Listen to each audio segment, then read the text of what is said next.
Vimos el inicio del libro todavía online, pero luego ya nos comenzamos a reunir y vimos capítulo 1, capítulo 2 y ahorita ya vamos por el capítulo 3. Tenemos un relato como una sola parte, una sola unidad, capítulo 3 y capítulo 4. Podemos ver que el capítulo 3 y capítulo 4 de Hechos abarcan el asunto que empieza en la curación de un cojo hasta la oración de la iglesia. Los discípulos, dos de ellos, los discípulos de Jesús, van al templo a orar y ahí efectúan una sanación de un cojo, y todo esto desata una serie de hechos. Después de esto ocurre la segunda predicación de Pedro, donde después de esto se añaden 2,000 personas más y ya son 5,000 cristianos. Luego de esto los discípulos van arrestados, se les amenaza, vuelven a la iglesia y la iglesia ora porque ellos ya sienten que la persecución ha empezado, esa persecución de la que Cristo habló. Entonces son cuatro partes en 2 capítulos. Curación del cojo, sermón de Pedro, segundo sermón de Pedro, arresto de Pedro y Juan y luego la oración de la iglesia. Hoy vamos a ver el capítulo 3. El capítulo 3 se compone de 2 partes. ¿Sí? Tal vez los estoy haciendo un rollo ahorita. De 2 partes, la curación del cojo y el primer sermón de Pedro. Vamos a ver hasta dónde podemos llegar. ¿Todos tienen hoja? Esta hoja donde dice Hechos capítulo 3, bosquejo. Me quebré un poquito la cabeza ahí dividiendo, pero ahí estamos, ahí es como está seccionado el capítulo 3. ¿Cuáles son las 2 grandes partes del capítulo 3? Como repaso, curación de un cojo y el discurso de Pedro. Y eso ya está dividido ahí en la Biblia de ustedes también. Así que vamos a leer el capítulo 3 completito para irnos haciendo una idea de cómo va a estar esto. Y para algunos es simplemente un repaso. Vamos a ver, Hechos capítulo 3 dice así: curación de un cojo. Pedro y Juan subían juntos al templo a la hora 9, la de la oración. Y era traído un hombre cojo de nacimiento, a quien ponían cada día en la puerta del templo, que se llamaba La Hermosa, para que pidiese limosna de los que entraban en el templo. Cuando vio a Pedro y a Juan que iban a entrar en el templo, les rogaba que les diesen limosna. Pedro, con Juan, fijando en él los ojos, le dijo: míranos. Entonces él les estuvo atento, esperando recibir algo de ellos.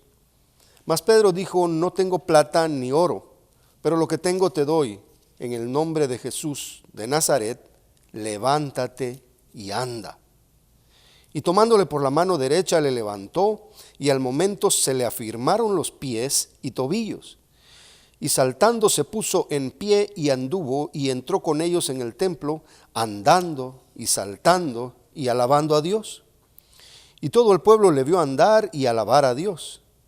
Y le reconocían que era el que se sentaba a pedir limosna a la puerta del templo La Hermosa, y se llenaron de asombro y espanto por lo que le había sucedido.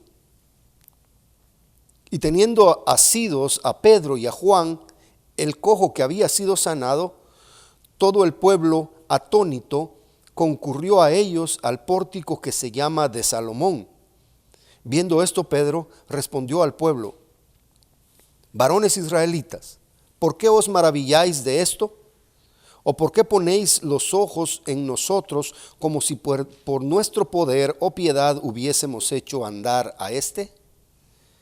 El Dios de Abraham, de Isaac y de Jacob, el Dios de nuestros padres, ha glorificado a su Hijo Jesús, a quien vosotros entregasteis y negasteis delante de Pilato, cuando éste había resuelto ponerle en libertad. Mas vosotros negasteis al santo y al justo, y pedisteis que se os diese un homicida.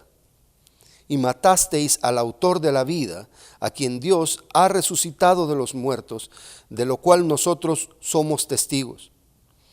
Y por la fe en su nombre, a este que vosotros veis y conocéis, le ha confirmado su nombre, y la fe que es por él ha dado a esta completa sanidad en presencia de todos nosotros. Mas ahora, hermanos, sé que por ignorancia lo habéis hecho, como también vuestros gobernantes. Pero Dios ha cumplido así lo que había antes anunciado por boca de todos sus profetas, que su Cristo había de padecer. Versículo 19. Así que arrepentíos y convertíos para que sean borrados vuestros pecados, para que vengan de la presencia del Señor tiempos de refrigerio. Y Él envía a Jesucristo, que os fue antes anunciado, a quien de cierto es necesario que el cielo reciba hasta los tiempos de la restauración de todas las cosas, de que habló Dios por boca de sus santos profetas, que han sido desde tiempo antiguo. Porque Moisés dijo a los padres: el Señor vuestro Dios os levantará profeta de entre vuestros hermanos, como a mí, y a él oiréis en todas las cosas que se os hable. Y toda alma que no oiga a aquel profeta será desarraigada del pueblo. Y todos los profetas desde Samuel hasta en delante, cuantos han hablado, también han anunciado estos días. Vosotros sois los hijos de los profetas, y del pacto que Dios hizo con nuestros padres, diciendo a Abraham: en tu simiente serán benditas todas las familias de la tierra. A vosotros primeramente, Dios, habiendo levantado a su Hijo, lo envió para que os bendijese, a fin que cada uno se convierta de su maldad. Hagamos una pequeña oración. Gracias por tu palabra, Señor, por este relato maravilloso en el que podemos encontrar mucha verdad, muchos detalles interesantes, Señor, que si los pasamos por alto, no vamos a tomar toda la bendición que tienes para nosotros. Así que bendice este tiempo, bendice este momento, abre nuestra mente y permítenos entender y atesorar, Señor, estas riquezas incomparables que vienen solo de tu palabra. En el nombre de Jesús. Amén. Quiero dar una vez más la bienvenida a nuestra hermana Pilar. ¿Conocen ustedes a Pilar? No. Bueno, ella es Pilar, ella es peruana. Nuestros hermanos Adrián y Gaby, ellos son de México, pero ya son de aquí y son de México también. Nuestro hermano Adrián es uno de los ancianos de la iglesia, así que estamos bien supervisados. Y él es pues prácticamente la mano derecha del ministerio hispano en esta iglesia. Así que cuando termine el servicio pueden saludarse. Nuestra hermana Pilar aceptó al Señor por teléfono. Un día que mi hermana Yori me dijo: llámala porque ella está sedienta, literalmente sus palabras, sedienta del evangelio. Entonces la llamé y aquella noche platicando ella me dijo que sí, creía y quería hacerse cristiana. Y desde entonces seguimos orando por ella, hermanos. Oremos por ella, y ella quiere reunirse, ella quiere estar aquí con nosotros, y eso es de gran bendición. Es de gozo para mi vida saber que estamos siendo útiles a las personas. Así que bienvenida una vez más, hermana. ¿Cómo se ha sentido? ¿Todo bien? Todo bien, gracias. Qué bueno. ¿Ya empezó a trabajar? Este lunes. Qué bueno, que todo salga bien. Vamos a seguir orando. Así es, pues, bueno. La lección de hoy es tremenda, como todas las lecciones que la Biblia nos ofrece. A veces cuando leemos hay detalles que se pasan y no logramos analizar, pero debemos preguntarnos por qué el Espíritu Santo tomó la decisión de poner cada palabra, cada frase ahí en la Biblia. ¿Por qué se dijo así? ¿Cómo se dijo? ¿Para qué se dijo? ¿A quiénes se les dijo? ¿Quién lo dijo? Y todo eso lo vamos a estar tratando de, como siempre les digo, desgranar. Vamos a ver entonces la parte A del capítulo 3, curación de un cojo. Ahí hay 5 puntos, 5 puntitos. ¿Qué es un cojo? Una persona que no puede caminar, ya sea parcial o totalmente. Dije cojo, no piojo. Siempre nuestro hermano Barry con la puntada de siempre. Gracias por traer humor, hermano. Tenemos 5 puntos. Versículo 1 y 2, el escenario del relato. Punto número 2, el diálogo. Versículo 3 al 6. ¿Qué fue lo que se dijo ahí en ese momento? Punto número 3, el milagro propiamente dicho. Punto número 4, la evidencia del milagro. Punto número 5, testigos oculares del milagro. Entonces ahorita vamos a ver en este punto del versículo 1 al 10, el escenario. Pedro y Juan subían juntos al templo a la hora novena. ¿Quiénes eran Pedro y Juan? Pedro y Juan eran 2 de los discípulos que formaban parte del círculo más íntimo de Jesús. ¿Quién era el otro? Pedro, Juan y Jacobo. Ahí estaba Jacobo, pero aquí Jacobo no formaba parte de la historia.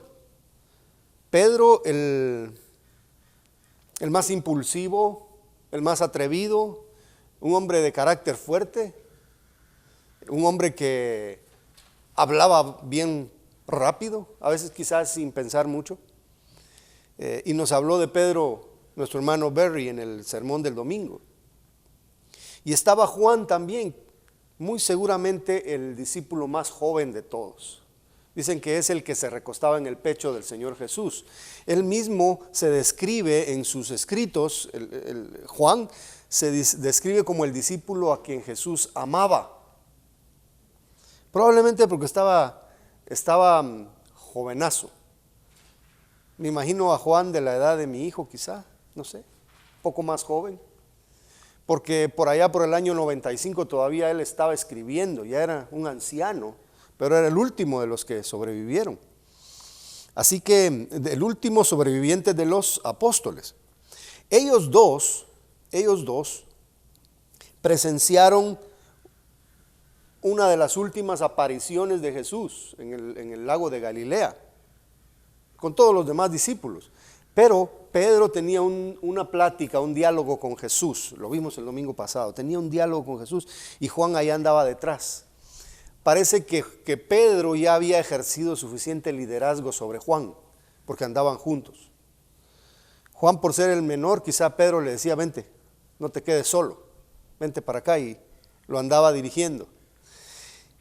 Y en este momento Pedro y Juan, después de la venida del Espíritu Santo, que lo vimos en Hechos 2, después de que hablaron en lenguas que ellos no sabían hablar y que el Espíritu Santo les dio para hablar idiomas, no sabemos cuántos días a partir del día de Pentecostés, ellos suben a orar al templo como era la costumbre del pueblo de Israel, como era la costumbre de Jerusalén. Ahí en Jerusalén, como ustedes saben, estaba la sede de la adoración de los judíos. Ahí había un complejo grandísimo arriba en un monte, en el monte Moria. Ahí era donde estaba asentado el templo, ahí es donde había una construcción majestuosa. Algunos estudiosos dicen que bien se pudo haber considerado el templo de Jerusalén en el primer siglo como una de las 7 maravillas del mundo. Si ustedes van a Jerusalén ahora se van a dar cuenta que hay unas rocas grandísimas, cortadas, son cuadradas, pesan toneladas. ¿Cómo transportaron esas piedras en tiempos del primer siglo? ¿Cómo lo hicieron? ¿Cómo hicieron para construir ese gran templo? Y podemos ver que los mismos judíos estaban muy orgullosos de ese templo. El rey Herodes, mitad judío, mitad idumeo, estaba en el poder. Él era un constructor y parece que era muy buen constructor, muy buen ingeniero y muy buen arquitecto. Él mandó rediseñar el templo de los judíos y los judíos estaban algo agradecidos con él. Pero para este tiempo el templo parece que estaba por ser terminado. Ya, ¿cuántos años? No me acuerdo, como 30 años para construir esa gran obra arquitectónica.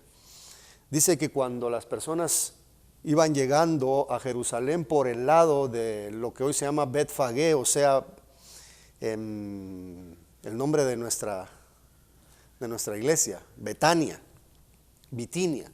Cuando iban entrando por el lado del Monte de los Olivos y se estaba escondiendo el sol, los colores de la piedra de ese templo reflejaban una luz majestuosa y se miraba hermoso. Era un espectáculo esa construcción en un lugar estratégico que ya el rey David había escogido desde hacía mucho tiempo. Entonces, ahí estaba ese templo.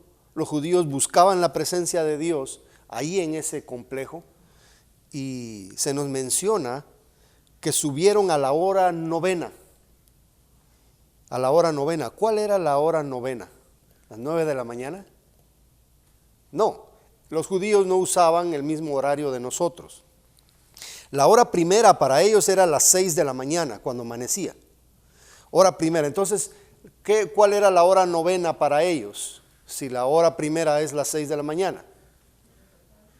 3 de la tarde. Exactamente la misma hora en la que Jesús murió en la cruz.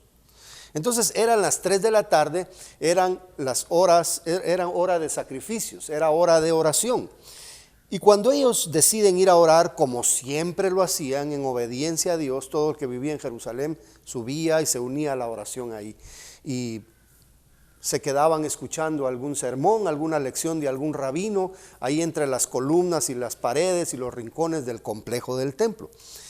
Entonces cuando ellos van a la oración, entran por una puerta que es la única vez que se menciona en la Biblia. Habían varias puertas de entrada. Vamos a ver si ustedes me pueden ayudar. ¿Cuántas puertas de entrada tenía el complejo del templo? Estaba la puerta de Damasco, que sigue ahí, toda remodelada a través de los siglos. La puerta de las ovejas, la puerta de Nicanor, la puerta dorada, que ahora está ahí sellada porque parece que una persona de procedencia musulmana cerró esa puerta porque la profecía dice que por ahí va a volver a entrar el Mesías. Entonces dijo esta persona: para que no entre, la tapo. Pero al Señor Jesús nadie le va a impedir la entrada a ningún lado. Y ahí está esa puerta grande que se mira desde el Monte de los Olivos, la puerta dorada. Pero habían varias puertas. Si vamos al libro de Nehemías, en su relato, cuando él regresa del cautiverio en Babilonia, Nehemías regresa, no era Babilonia, era el imperio persa. Entonces regresa Nehemías y comienza a hacer un inventario, una inspección a caballo de lo que había quedado de Jerusalén: puros muros destruidos, un templo derrumbado, puras paredes quemadas, puertas tiradas, y llega y ve que había, y se sube a todas partes en esos cerros y el monte del templo, y se va dando cuenta de cuál es la situación de la ciudad. Y ahí vamos a ver cuánto menciona esta puerta, y nos vamos a dar cuenta cómo estaba nombrado todo aquel complejo. Ya para el tiempo de Pedro y Juan, este templo estaba reconstruido y estaba hecho una belleza. Pero cuando van entrando por la puerta La Hermosa, ¿por qué le decían La Hermosa? No muchos saben acerca de eso, o sea, no mucho se sabe, pero se cree que se le decía La Hermosa porque estaba hecha de madera fina y de incrustaciones de plata, oro, y estaba muy bonito ese lugar, muy bonita la puerta para entrar. Los judíos invertían todo lo que tenían en el templo, sus diezmos, sus primicias iban para el templo. Entonces hay razón de ver que había una puerta muy hermosa, y ahí donde la mayoría prefería pasar mirando ese adorno, había un hombre cojo de nacimiento. Es importante ver ahí en el versículo 2 que dice cojo de nacimiento. Si le damos todos estos datos a un investigador, se va a dar cuenta que estos datos son bien valiosos. Es información esencial, porque dice que era cojo de nacimiento. Esta persona no sabía caminar, y eso nos va a servir para el relato que viene. Esta persona no sabía caminar. El versículo 2 este dato va a servir adelante cuando vamos a ver a este hombre saltando y caminando. Y dice que lo ponían cada día a la puerta del templo. Lo ponían, él no llegaba, lo ponían. Saber cuántas gradas habían para llegar a esa puerta, ¿verdad? Entonces sus familiares, sus amigos, no sé si sus hijos, su esposa, quién, pero lo cargaban y lo ponían ahí para pedir limosna. ¿Es algo nuevo para nosotros? Nosotros conocemos en nuestros países la gente con impedimentos físicos regularmente están en las esquinas más concurridas para pedir limosna, y este era el caso de este hombre, lo ponían ahí. Y según el versículo 7, si vamos a ver, tenía los pies y tobillos débiles, tenía alguna malformación o estaban atrofiados, así había nacido, es lo que se nos dice. Ahora, algunos estudiosos dicen que la razón de mencionar el nombre de la puerta es para hacer un contraste entre la riqueza del templo y la pobreza de aquel hombre. Y es que es impresionante ver cómo eso se repite, ¿verdad? Tenemos templos grandísimos, hermosos, obras de arte durante siglos, llenos de joyas, llenos de tesoros, y gente pidiendo limosna en las puertas. ¿Por qué no distribuimos esa riqueza como debe ser? Es la tendencia del ser humano de atesorar, acumular, querer ver lujos y querer ignorar al que no tiene. Y ese era el caso del templo. Dios les había dicho en el Antiguo Testamento que no se olvidaran de los débiles, de los pobres, de los enfermos. Sin embargo, aquí había una persona que necesitaba limosna para vivir. Esto nos habla de un gobierno corrupto. Nos habla de un gobierno que se estaba atesorando, que estaba haciendo grandes construcciones, grandes estructuras, olvidándose de los pobres. Bueno, ahora vamos a ir a la segunda parte de este relato. Aquí dice el diálogo. Comienzan a hablar. Hay que poner atención a lo que se está diciendo. Versículo 3. Dice, ¿quién es este? El cojo. Cuando vio a Pedro y a Juan que iban a entrar en el templo, les rogaba que les diesen limosna. Lo que siempre hacía. Dame, tienes una cora, have some change. Es lo que le dicen a uno ahí en la puerta del 7-Eleven, ¿verdad?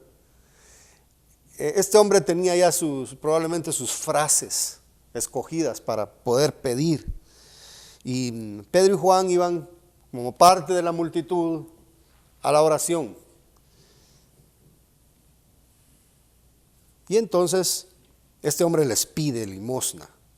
Versículo 4. Pedro con Juan fijando los ojos en él. Aquí habían dos personas haciendo la diferencia. Lo vieron, se fijaron en él, le pusieron atención. Estamos viendo a dos personas llenas del Espíritu Santo, con amor en sus corazones. Dos personas que habían estado con el único hombre que pudo sanar a todo enfermo, que pudo liberar a todo endemoniado, que pudo levantar muertos. Estos eran los discípulos del Mesías, del Señor Jesús. Y ellos tenían una gran confianza en que ese hombre podía ser sanado en el nombre de Jesús. ¿Cuántos milagros habían visto hasta ese momento ellos? Con solo recordarse de la resurrección de Cristo ya tenían confianza de decir en el nombre de Jesús. Porque a ellos, que eran los apóstoles, se les había dado el poder, se les había dado la autoridad de usar el nombre de Jesús para hacer milagros.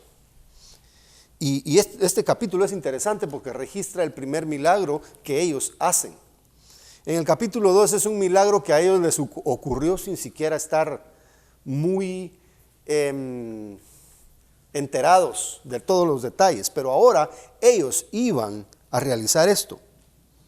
Pedro, con Juan fijando los ojos en él, le dijo, míranos, pon atención, porque lo que le iba a pasar a aquel hombre era especial.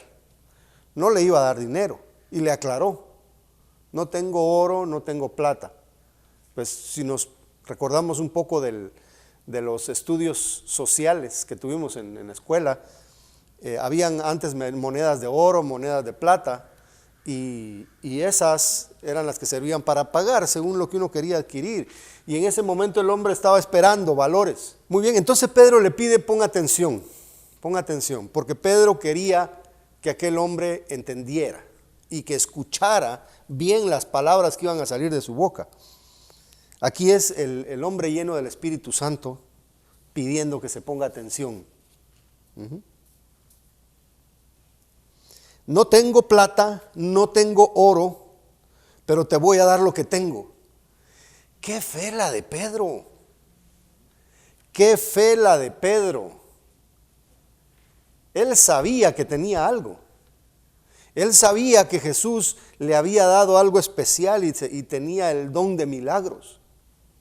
Pedro, lo que tengo te doy. ¿Se atrevería usted a decir eso en un hospital?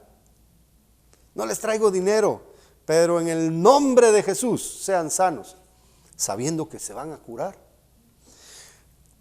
Nosotros sabemos que solo los apóstoles tenían ese poder. Los apóstoles eran los que tenían ese poder.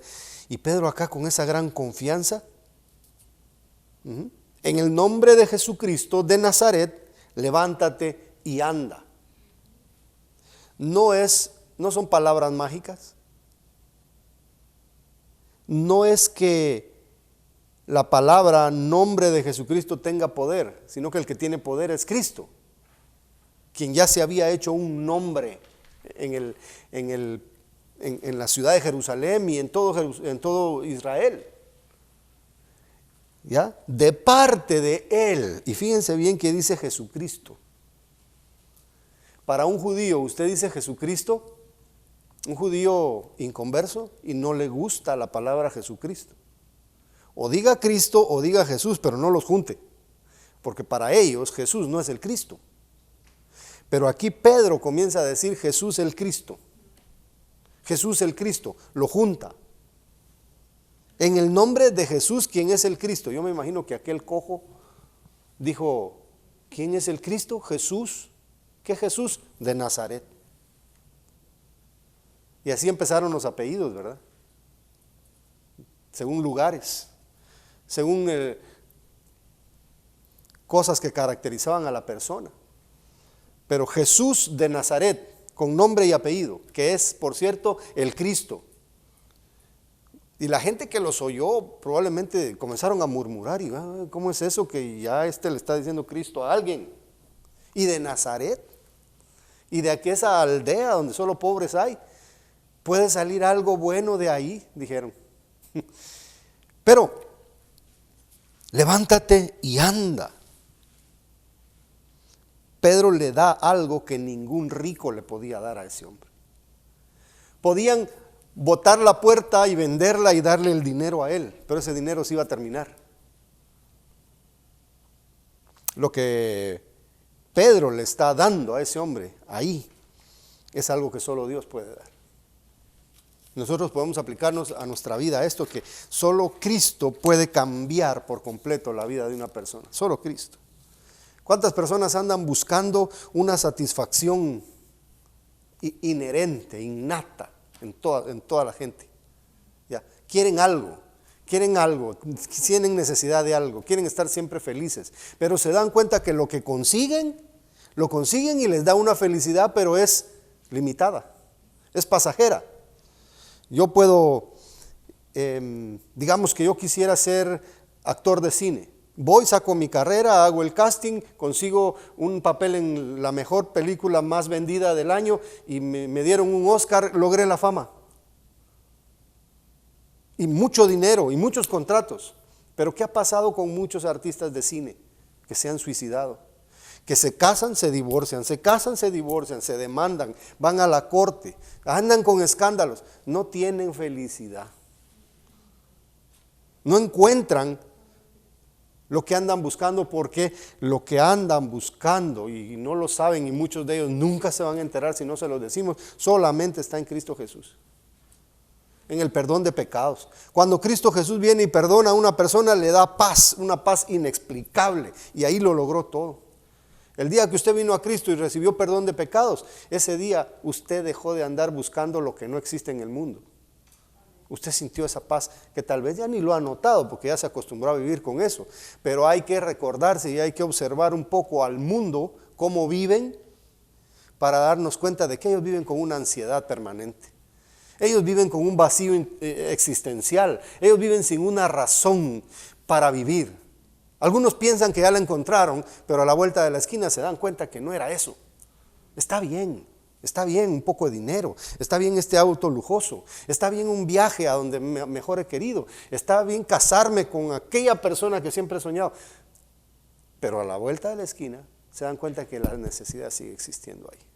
Y uno de los padres de la iglesia dijo, ese vacío que la persona tiene en su corazón solo Dios lo puede llenar. Y nunca lo van a encontrar si no llegan al evangelio. Y es lo que vamos a ver ahorita. Bueno, entonces dice que Pedro no solo le dijo, en el nombre de Jesús de Nazaret, levántate y anda. Dice que dijo las palabras, pero cometió una acción. ¿Por qué creen que Pedro le pegó el jalón? ¿Por qué creen? Pedro sabía que Dios lo podía sanar, pero el cojo estaba como que, what you mean? ¿Que me levante? Toda la vida me han tenido quizás hasta que llevar al baño y ahora tú me dices que me levante. Que te levantes, te digo. Y ya cuando lo puso de pie, ¿qué pasó? Ahí viene el milagro, versículo 7. Tomándole por la mano derecha le levantó y al momento se le afirmaron los pies y los tobillos. Ahí nos podemos imaginar un poco cómo tenía sus pies. Si no los tenía firmes, tal vez estaban torcidos, tal vez no habían crecido bien en el vientre de su madre. No sé, yo he visto personas a veces ahí en la calle que tienen sus pies bien torcidos, no pueden caminar, la pierna, su mano, algo así. Y probablemente este era el caso de él, era un caso congénito. Pero dice que en ese momento se le afirmaron los pies, los tobillos. No le tuvieron que hacer masaje, no le tuvieron que echar aceite bendito. Párate, te levanto porque sé que te vas a poder sostener. Y ahí estuvo ya hecho el milagro, en un momento, cuestión de segundos. Punto número 4, ahí la evidencia del milagro. Versículo 8. Saltando, se puso en pie y anduvo. Y entró con ellos en el templo, andando y saltando y alabando a Dios. Fíjese que la palabra saltando la pone 2 veces. Porque era impresionante ver cómo una persona que nunca se había podido parar ahora andaba saltando. Esta es la evidencia del milagro. O sea, era claro que este hombre estaba sano. Era claro. ¿Usted conoce personas en su país que toda la vida en una misma esquina pidiendo, quizá ahí con un instrumento musical tocando para que le dieran? Y siempre que usted pasaba, todos nos volvimos viejos, crecimos, nos fuimos de casa y regresamos y la persona siempre ahí. ¿Qué impresión tendría usted si un día llega y mira a esta persona jugando soccer? Que no podía caminar y ahora anda brincando en el templo. Y miren, yo me pongo a pensar en la alegría de este hombre, en la felicidad de este hombre, estando ahí en el templo. Todos llegaban a orar al templo. Él también oraba. Él ahí prácticamente pasaba las horas del día y oraba y le pedía a Dios, sáname, sáname, sáname. ¿Y cuánto tiempo pasó? ¿Cuánto tiempo pasó? Más adelante se nos dice la edad de esta persona. No era un jovencito, era un hombre adulto, adulto de edad media. Y entonces sucede que él está brincando y saltando y celebrando. Me imagino a un porrista de algún equipo de fútbol, muy contento.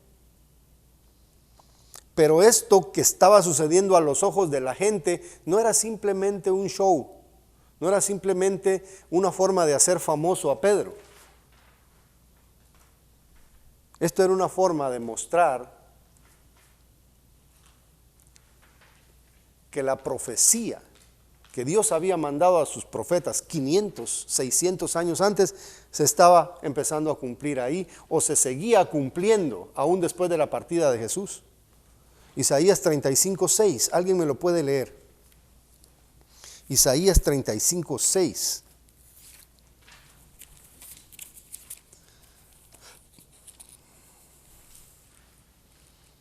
El que lo tenga lo puede leer.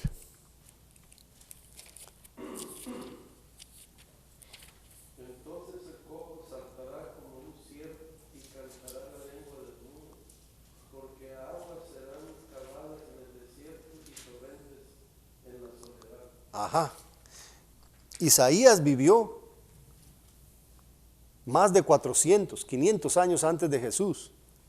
Isaías está diciendo ahí en su capítulo 35 que cuando Dios así lo decida, va a llegar el tiempo en que los cojos van a ser curados, que los ciegos van a mirar, que los mudos van a hablar. Y aquí ya se empezó está cumpliéndose algo. Pero esto se había cumplido también antes.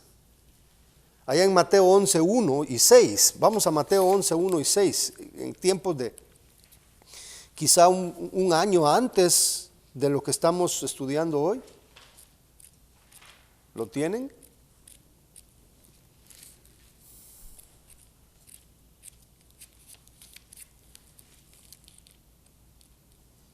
Mateo 11:1 al 6. Cualquiera que lo tenga, siéntase libre de leer. Cuando Jesús terminó de dar instrucciones a sus 12 discípulos, se fue de ahí a enseñar y a predicar en las ciudades de ellos. Y al oír Juan, estamos hablando de Juan el Bautista, no de Juan el apóstol, en la cárcel, habiéndolo oído de sus hechos de Cristo, le envió 2 de sus discípulos para preguntarle: ¿eres tú aquel que había de venir o esperamos a otro? Respondiendo Jesús le dijo: id y haced saber a Juan las cosas que oís y veis. Los ciegos ven, los cojos andan, los leprosos son limpiados, los sordos oyen, los muertos son resucitados, y a los pobres les es anunciado el evangelio.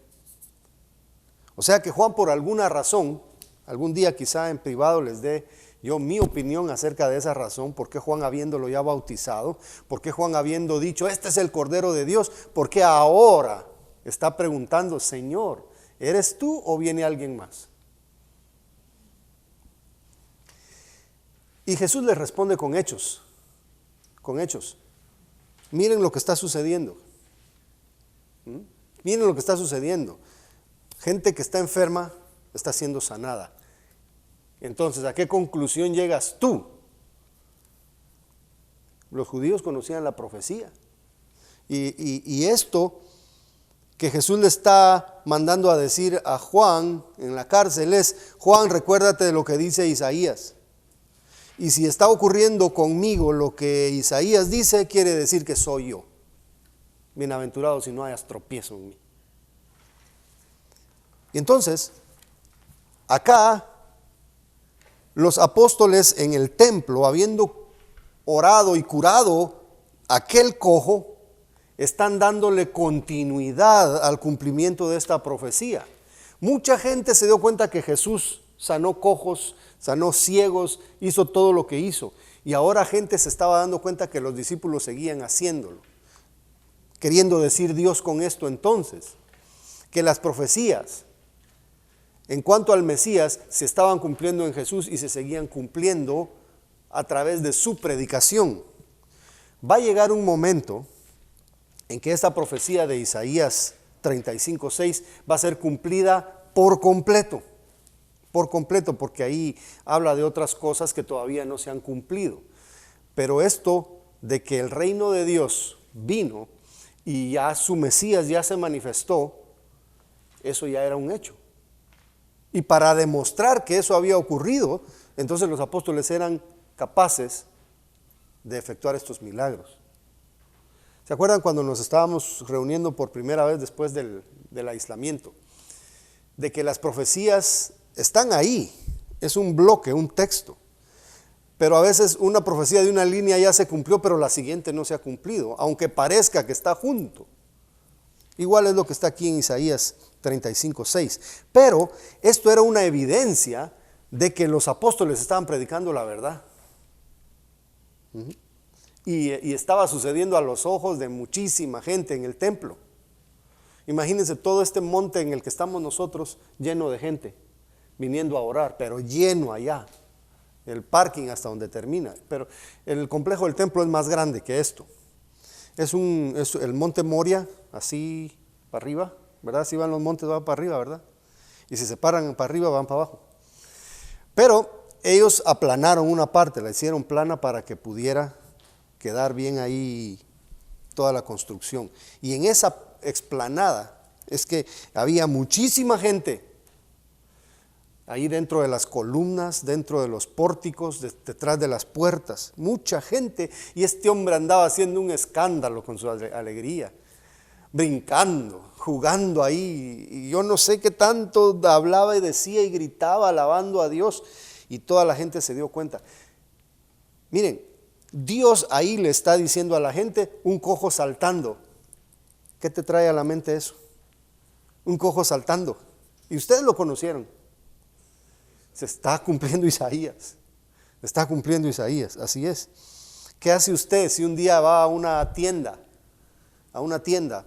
y le dicen, ¿le puedo poner este sello en la mano o en la frente? Y mira que dice 666. Discúlpeme, pero tal vez otro día y usted sale corriendo de ahí. Porque conocemos la profecía.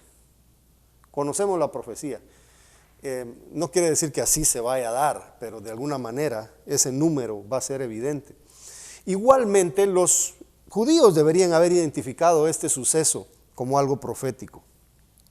Además, fue un milagro doble. No solo se le afirmaron los pies, sino que esa persona que no sabía caminar andaba saltando. Hay personas que se les han hecho operaciones, nunca habían caminado y todavía tienen que ir a terapia para empezar a aprender a guardar un equilibrio, a usar los pies, pero aquí Dios lo hizo todo junto. Y es curioso, pero ¿se ha puesto usted a pensar en el milagro de la multiplicación de los peces y los panes?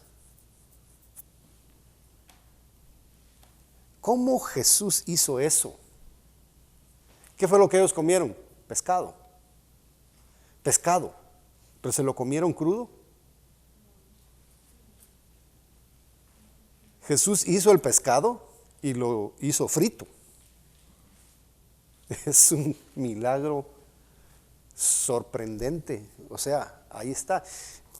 Y hay algunos que dicen, no, Dios no pudo haber hecho la tierra en 6 días porque las piedras son muy viejas, ¿verdad?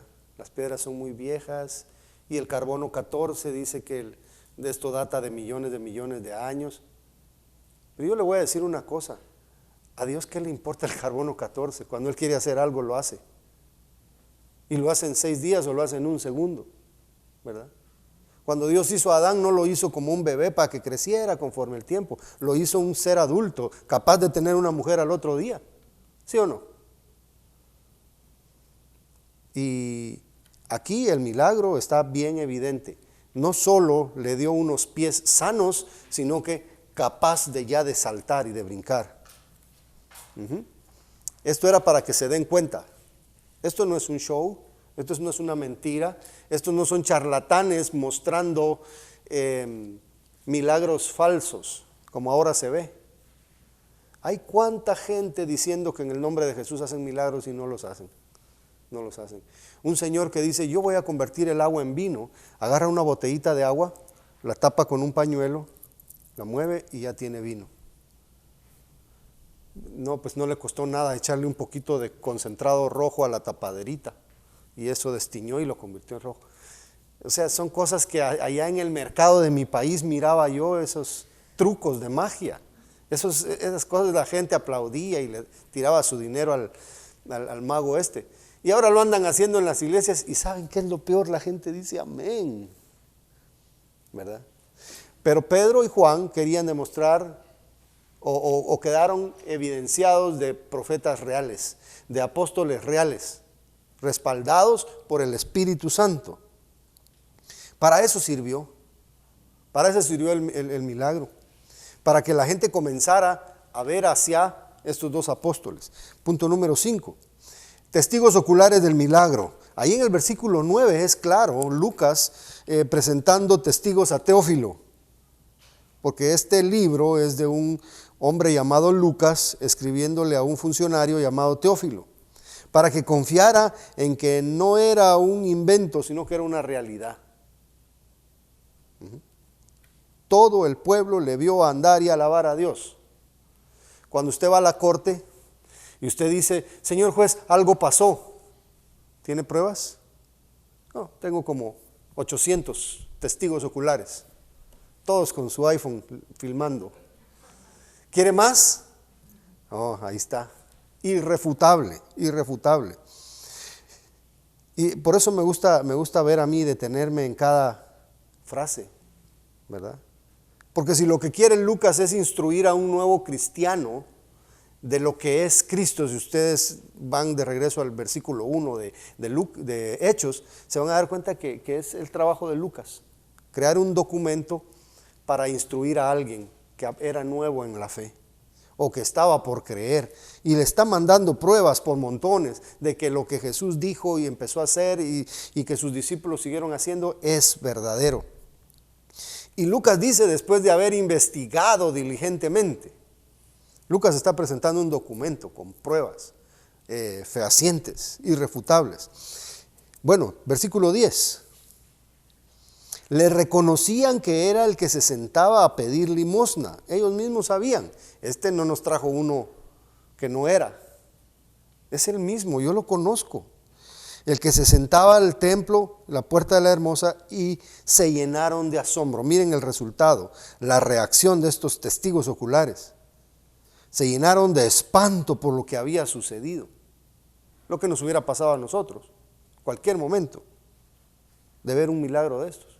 Estaban como mirándose las caras y pues, ¿qué pasó aquí? ¿Qué pasó? Nosotros le dimos dinero a él porque mirábamos que no podía caminar y ahora míralo corriendo, ¿quién lo para? ¿Verdad? Muchos lo vieron, habían muchos testigos, no era una mentira. Es que Jesús, fíjese, para Pedro y para Juan ahí también, veámoslo desde el punto de vista de los apóstoles. Jesús se había regresado a estar a la diestra del Padre en el cielo. Y ahora los discípulos estaban aparentemente solos, sin el Maestro. Pero Él les dijo, yo estoy con vosotros todos los días, hasta el fin del mundo. Y para ellos ver que este milagro se había realizado y ver que mucha gente estaba con los ojos abiertos, pendientes de una explicación, entonces ellos podían tener más confianza en lo que habían creído. Porque Jesús les estaba cumpliendo su promesa de estar con ellos. Y Jesús allá en Marcos les dijo, ustedes van a salir y van a predicar. Y algunos de ustedes van a ser mordidos por serpientes. Ustedes algunas veces van a probar veneno. Ustedes van a hacer muchos milagros. ¿Verdad? Y ahí ellos están recordándose de que lo que su maestro les dijo se está cumpliendo. Bueno, el ambiente está listo, el escenario está puesto, y es lo que el Espíritu Santo quería. Hasta ahorita todo lo que ha sucedido desde que Pedro y Juan se estaban cepillando los dientes para ir al templo, hasta ahorita se está cumpliendo. Todo va en orden. Ahora vamos a ver el propósito del milagro. El milagro lo que hizo fue aglomerar a la gente para que pudieran oír el Evangelio. Como les decía, no es un show, no son aplausos para los apóstoles, no es una ofrenda de sembradores.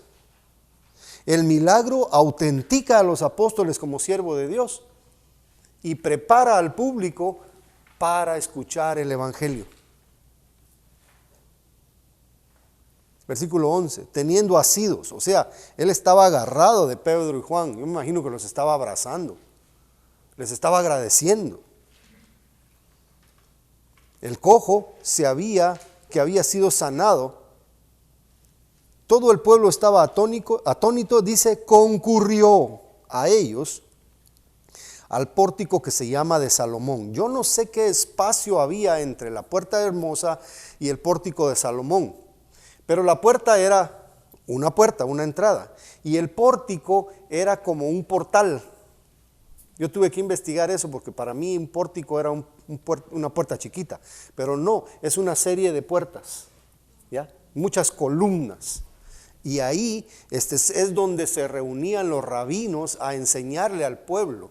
Los rabinos tenían sus discípulos y cada quien iba a buscar al maestro que más le simpatizaba, y ahí es donde estaba. Ahí es donde algunos de los fariseos le dijeron a Jesús: ¿con qué autoridad haces estas cosas?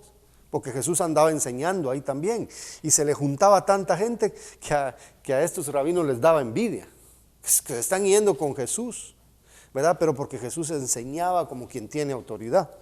Pero en ese mismo lugar que era el pórtico de Salomón, se cree que Salomón lo construyó, lo derribaron los babilonios. En el tiempo de Zorobabel, regresando de Babilonia, lo restauraron, pero parece que Herodes volvió a hacer algo magnífico de ese lugar. Era un lugar donde cabía muchísima gente y era muy lujoso.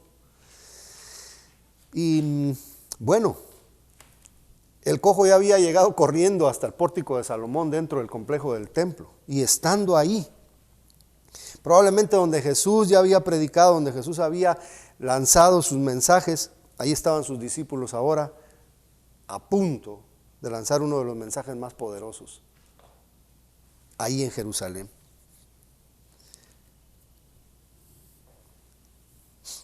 El autor del milagro no es obra humana, no es obra humana. ¿Cuántos sanadores de hoy se hacen mucha propaganda a ellos mismos por sus milagros, por sus proezas, por sus prodigios, y no le dan la gloria a Cristo? Esos no son verdaderos. El verdadero es aquel que tiene humildad y reconoce que es Dios, que es Jesús el que hace a través del Espíritu Santo estas maravillas. Entonces veamos la humildad de Pedro aquí, un siervo verdadero.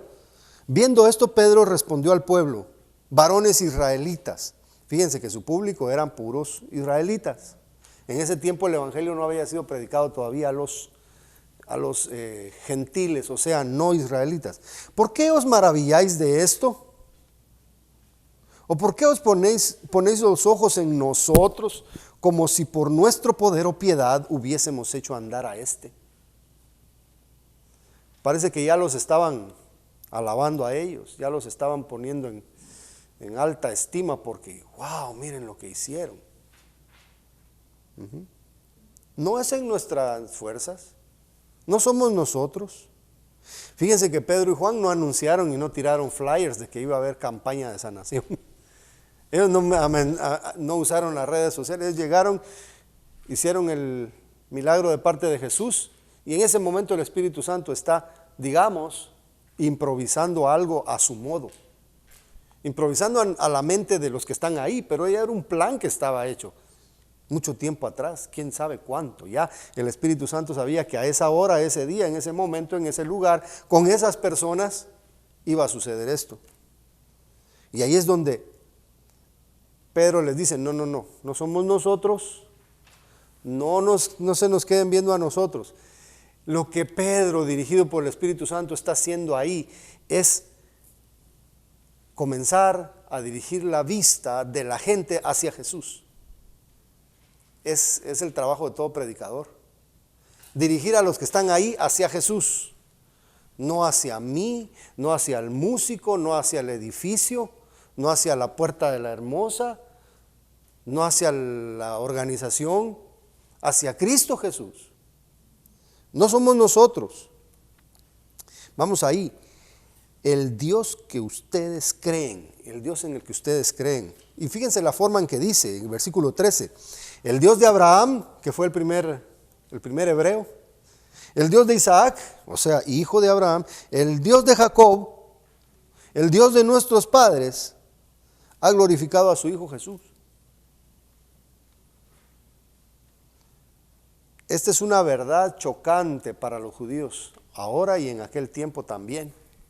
Chocante. Dios tiene un hijo. Dios tiene un hijo. Eso no se lo pueden tragar ellos. Eso es politeísmo. Eso es paganismo. Dios tiene un hijo. Ellos niegan eso. Pero Pedro lo está diciendo ahí. Dios tiene un hijo y ese hijo acaba de devolverle la salud a este hombre. Y ustedes son testigos de eso. Si no fuera cierto lo que yo les estoy diciendo, un milagro no hubiera ocurrido. Solo Dios puede hacer estos milagros. Y Dios tiene un hijo. Y su hijo se llama Jesús. El mismo nombre que utilizó para determinar, para ordenar el milagro ahí. En el nombre de Jesús. Y está mencionando una fórmula muy utilizada por los judíos. El Dios de Abraham, Isaac y Jacob. ¿Quién es ese Dios? Jehová, el que se le presentó en el desierto a Moisés, el que sacó a Israel de Egipto, ya el que partió la piedra para que saliera agua, el que hizo que el monte Sinaí echara humo, el que le habló a Elías, a Eliseo, el que le habló a Jeremías, el que le habló a Isaías, el que le dio poder a David para gobernar, el que le dio la fuerza a Sansón, el Dios de Abraham, de Isaac y de Jacob. Ese mismo Dios tiene un hijo que se llama Jesús y ese mismo Jesús acaba de sanar a este hombre. Niéguenmelo. Si no, ¿quién más lo hizo? Y la gente está ahí, oyendo el mensaje. Y Pedro va a seguir avanzando al presentar esto. ¿Y cómo avanza? Veamos ahí en el bosquejo que ustedes tienen. Crean en el autor del milagro. Es hora de que crean en el autor del milagro. Por cierto, no soy yo, no es Juan. ¿Quién es? ¿Quién es? Bueno, es el mismo Dios en el que ustedes creen, que tiene un hijo que se llama Jesús. ¿Quién es Jesús? ¿Quién es Jesús? La gente pudo haber preguntado, Jesús, ¿quién es? Pues Jesús es aquel que ustedes condenaron injustamente. Aquel del que ustedes dijeron, crucifícale, crucifícale. Es aquel mismo en que ustedes dijeron, suéltanos a Barrabás.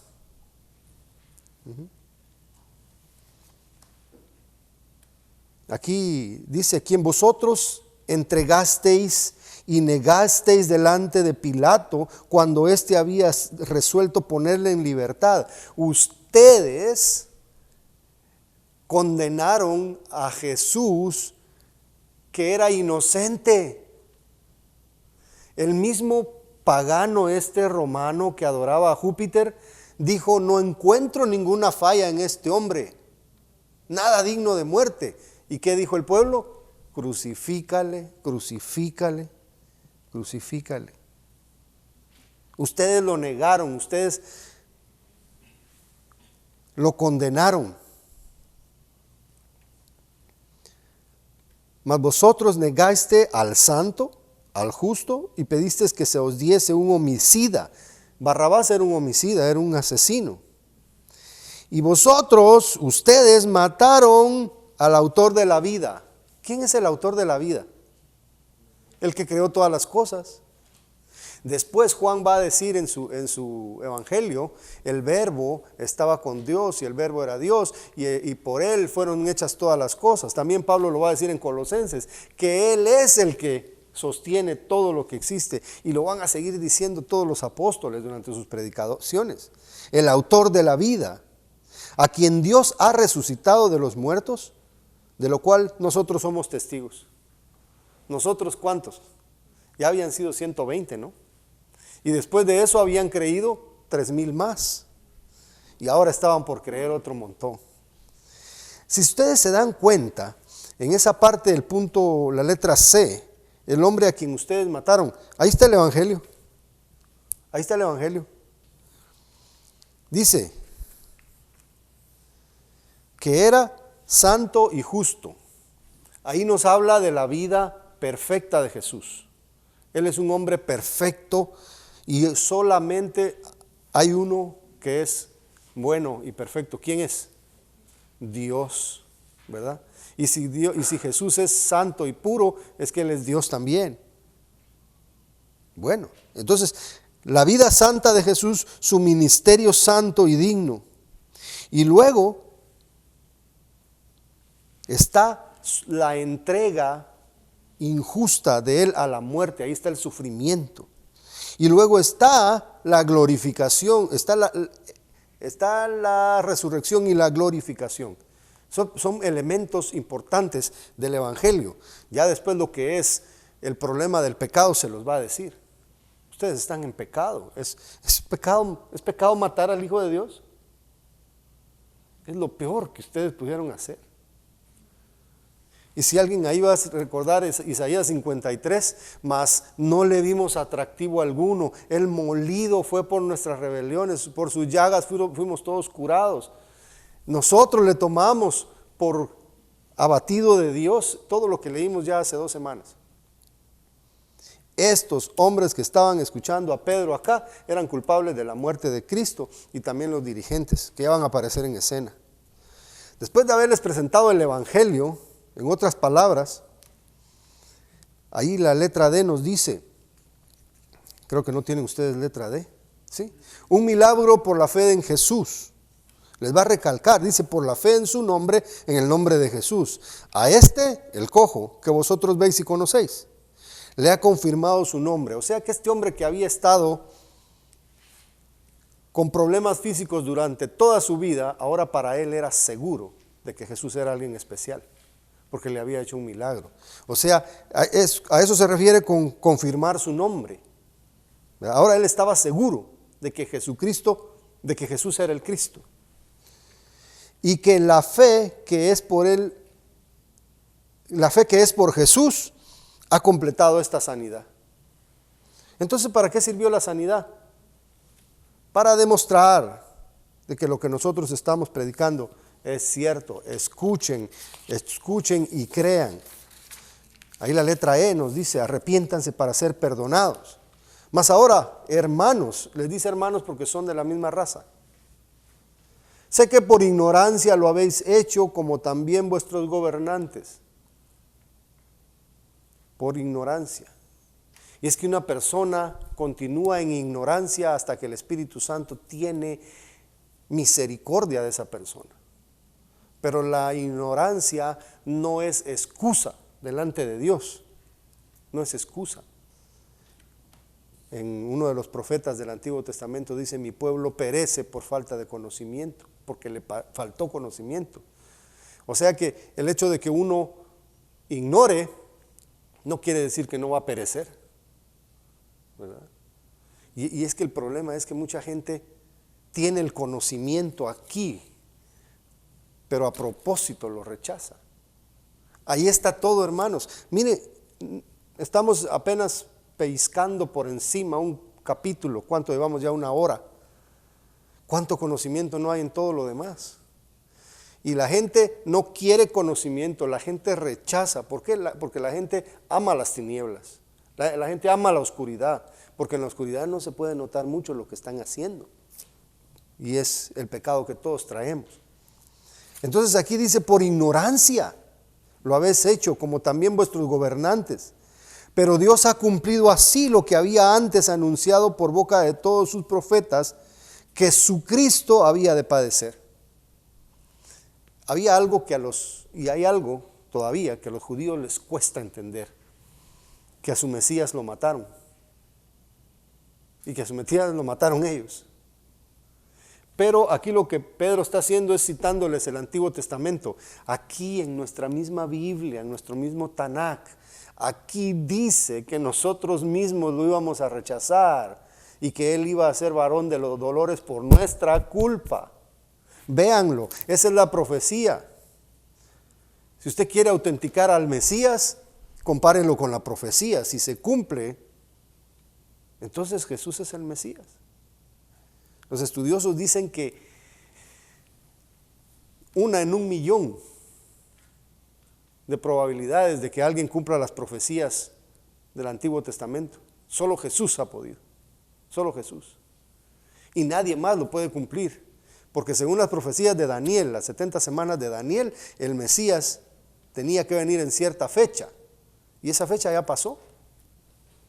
Esa fecha ya pasó. El problema es cuando alguien viene y encuentra en la palabra de Dios algo que no mucho le gusta y le cambia el sentido para excusarse.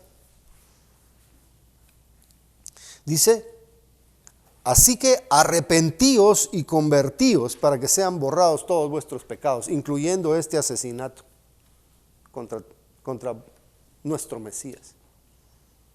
La mejor prueba de que Jesús es el Mesías prometido es que en Él se cumple lo que la profecía dijo de Él. ¿Cuántas profecías se cumplieron en Él? Desde que había de nacer en Belén, desde que iba a entrar en un burrito ¿verdad? Muchas profecías de que iba a venir de Galilea, de su ministerio, iba a nacer de una virgen, de que iba a ser otro mejor que Moisés. Otras profecías de que iba a ser maltratado, de que iba a ser sepultado en una tumba de un rico, que iba a ser vendido, que iba a resucitar al tercer día. Todo eso se cumplió en Él. Hay muchas profecías que alguien puede decir, bueno, Jesús la manipuló, pero ¿pudo Jesús manipular su resurrección? Estaba muerto, ¿verdad? Él no era un manipulador, simplemente era el Mesías prometido. Y eso es lo que Pedro está tratando de predicar aquí. Crean en Él. Él es el que nos viene a salvar. En Él hay perdón de pecados. Pidan perdón. La letra F ahí, el beneficio de pedir perdón de pecados. Y esto lo vamos a ver la próxima semana, porque si no, nos vamos a ir hoy a las 9. ¿Cuál es el beneficio de pedir perdón de pecados? La salvación. ¿Sí? Porque si no somos perdonados de pecados, vamos a la perdición eterna. ¿Y cuál es la perdición eterna? El infierno de fuego.